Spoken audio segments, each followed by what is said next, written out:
Alors, je vais vous parler de l'Anthropocène.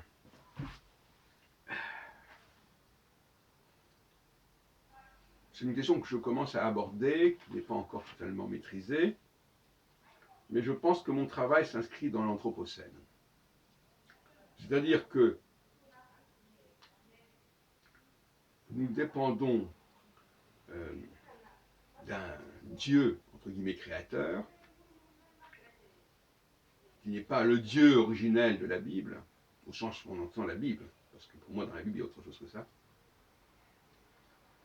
Et il s'agit d'une civilisation très très avancée, qui a créé son propre monde, qui a été capable de recréer, restructurer, réaménager le système solaire, par exemple, dans lequel nous sommes.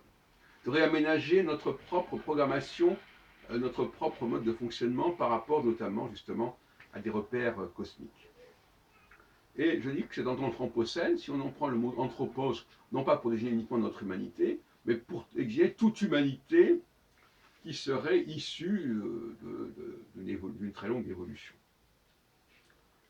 Donc notre Anthropocène, elle s'est déterminée déjà depuis très longtemps, depuis plusieurs milliers d'années, par l'intervention de forces qui ont créé quelque chose de parallèle, ce qu'on appelle la seconde création. Et nous sommes donc dans le champ de la seconde création. C'est d'ailleurs une création au-dessus de celle qui existe déjà, par-dessus, qui est dans le domaine du technique. Pour moi, l'Anthropocène, c'est la technique. Et la science, au sens strict du terme, c'est la science, c'est-à-dire que c'est avant l'Anthropocène.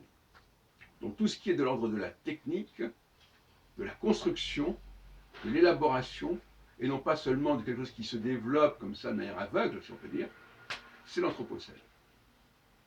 Il y a un plan. Le fait de parler de plan, c'est déjà quelque chose de très significatif. D'ailleurs, dans la Bible, c'est assez curieux, dans le premier chapitre de la Genèse, chose assez curieux, on dit Dieu a fait ceci, il trouva que c'était bon. Comme si peut-être ça aurait pu ne pas être bon. Enfin, je dis ça comme ça en passant. Mais c'est une formule qui est assez curieuse d'expérimentation. Il y a une sorte de récit d'expérimentation dans le récit de la Genèse. Voilà. Et c'était bon. Tov. Il y a Tov. Il fit ceci, c'était bon. Et donc l'Anthropocène, pour moi, la religion juive est une religion de l'Anthropocène. Et la religion juive est une religion du réel, en opposition à d'autres religions. C'est-à-dire que le Dieu dont nous parlons, ce n'est pas un Dieu philosophique, ce n'est pas un Dieu Big Bang qu'on peut imaginer, c'est un Dieu de l'Anthropocène.